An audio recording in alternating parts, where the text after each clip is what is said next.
leadership. So this will be an interesting comparison.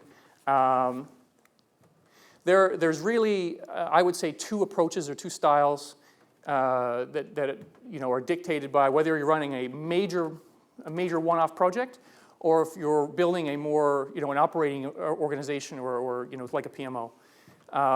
So this is not a critique of one being better than the other. It's just the business needs of each type of organization require different styles, different approaches. So having been part of major mega projects and operating organizations, this is just a bit of a comparison of the two approaches. So on a major one-off project, the focus is on immediate results. If you have a machine that's built that is spending millions of dollars a week, you need to get it done and get out. So that is absolutely the focus. But when you're building a longer-term organization, you really need to balance the focus between those short-term results and, in some cases, challenging people and allowing small failures in the name of longer-term organization development. So there's a risk assessment that has to happen implicitly there, but there's a trade-off required. Again, on a large one-off project, you want to hire the most qualified people that you can afford to get the job done. But on an operating organization, you want to balance the need for results today with hiring based on attitude, the balance of attitude and qualifications that I talked about earlier, so that you can develop the organization over the long term, build some bench strength, and not to have all A players that might leave the organization soon. On a large one-off project, you've got to define scope, and your focus is on minimizing scope creep, because that's just going to distract, that's going to slow things down. But in an operating or a PMO specifically, you want to develop a process that facilitates new projects coming into the portfolio, because that's your business, right? That's what you're trying to do. So it's just a slightly different focus. The first one is setting up a change management process, essentially that forces you to, or that prevents change or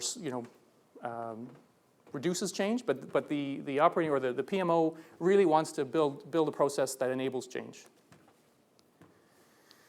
Again, as we talked about, in a one-off project, you want to get the project complete and get out, but in an operating organization like a PMO, you want to build a mindset of continuous improvement. So when I finish this project, what did we learn and how can we apply that to the next project? That's a difficult process, particularly when it's the long-term versus short-term trade-off again.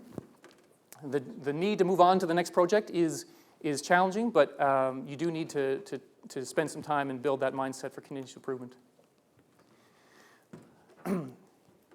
The leader, again, of a large project wants to move the team through that forming, storming, norming, performing, and adjourning stages. But an operating manager, an operating leader really wants to essentially work through those processes, but really, rather than working through that and the adjourning stage and being done, you kind of want to, the intent should be to work yourself out of a job and build an interdependent organization that can function without you. I'm going to spend a brief minute on this situational leadership. I think many of us have probably seen this model before. I guess what I want to say is it is very difficult to adjust your style. I think everybody has a leadership style that they're comfortable with. And I haven't seen anybody who can't move through this quadrant, but they're comfortable in one and they'll default to that. And they're a little bit uncomfortable and it's difficult to move through it.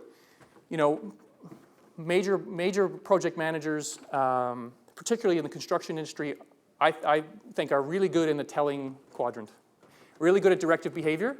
But as the organization matures, that can lead, if you're constantly telling somebody, but they already somebody what to do, but they already are mature enough to know what needs to be done, you're going to alienate them and they're going to feel micromanaged.